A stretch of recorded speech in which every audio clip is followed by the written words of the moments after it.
In this video, I'm going to use Personal Archivist to embellish a quick page, finalize it so to speak. So first, let's start a new quick page project and import the quick page. Now I want to add a slideshow to this page, and I can see from the quick page window opening that the images that are used in the slideshow should be nearly square. So I'm going to right click and drag my mouse to about the same aspect ratio as the window. This will set the aspect ratio that I can use to crop my slideshow images. Now let's add the slideshow. I have a group of images that I'd like to use in this slideshow, so I'll just select them and import them. There. Now we can crop each of the images to match for a better match to the slideshow or to the quick page window opening.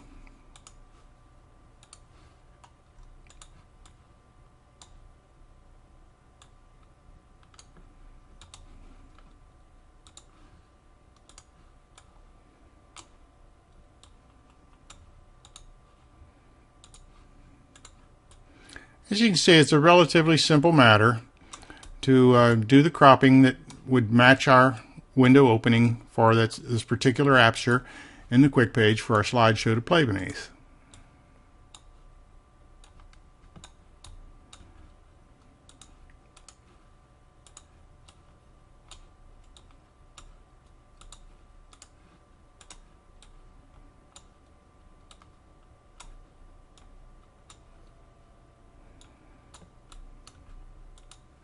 There. Now that they're all cropped, let's go ahead and import the slideshow back into our quick page workspace. Now it's just a question of aligning the slideshow and matching its size to approximate that of the window in the quick page. So we align with the rotation bar, and with those red lines are lined up just about there like that. That would tell me that the quick page, or that the slideshow, is now aligned with the aperture in the quick page, and we'll increase its size just a little bit so that it does cover the entire window in the quick page. And there, that should do it. Now if I put the quick page on the top and take a look to see, we can see if the slideshow is in fact where we want it, and it looks pretty good there. It's going to cycle the pictures inside of its aperture just as we intended. So I'll stop that here. Next, I'm going to add a title. So I'll start a text box and add the title text.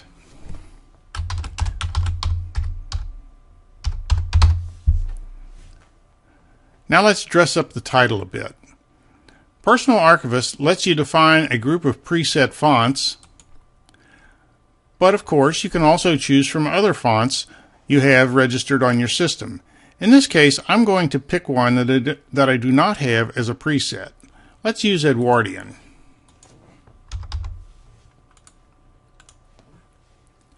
Next, I'm going to increase its size, pretty large, perhaps up to 120 or so. Now, let's pick a nice complementary color, say a nice mauve tone. And we'll outline the font to make it pop a little bit. I think the black outline default color is a bit harsh, so I'm going to change it to be a tonal variation of the actual font color that we chose. Something about like that. And we'll also add a little quick shadow here to make it stand off the page a bit. Let's make it relatively soft. We'll give it about a shadow, something like that. That might even be a little more than we want. Tone it down just about to there. Yeah, that'll make it pretty nice. And now it's just a question of positioning the font where we want it.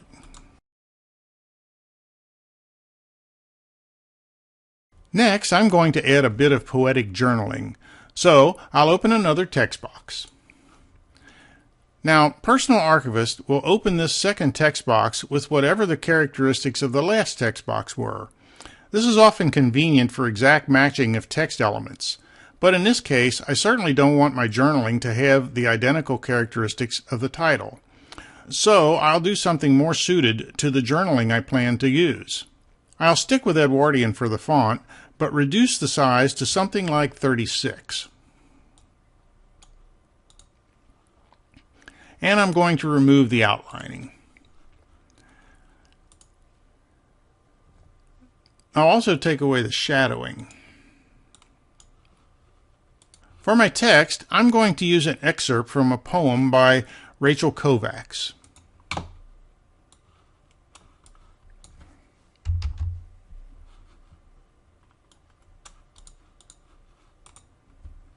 So there is my journaling, but as you can see, it's certainly too light of a color. So let's darken it with a darker tone of the theme color.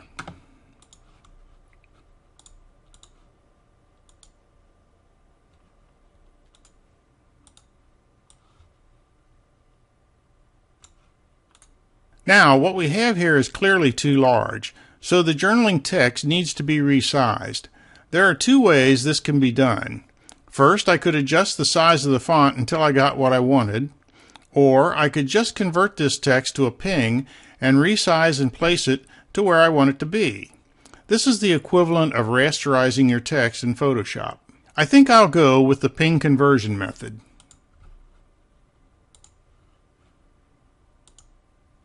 Now that the journaling is a ping image, I can move and resize it as I like.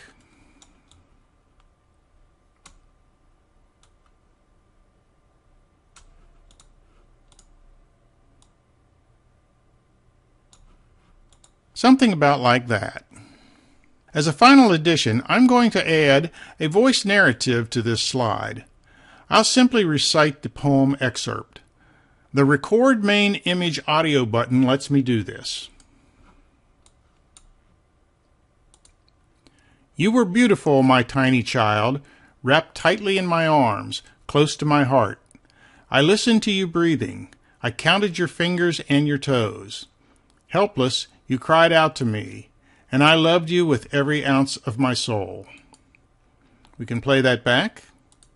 You were beautiful, my tiny child, wrapped tightly in my arms, close to my heart. That sounds good, so let's go ahead and accept that.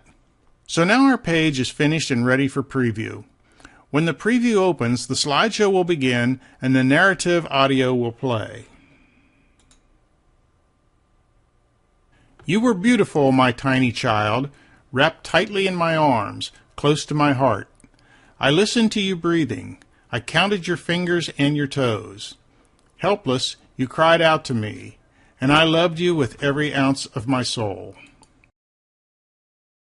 So you can see how simple it is to add design elements and dynamic content to a quick page using Personal Archivist.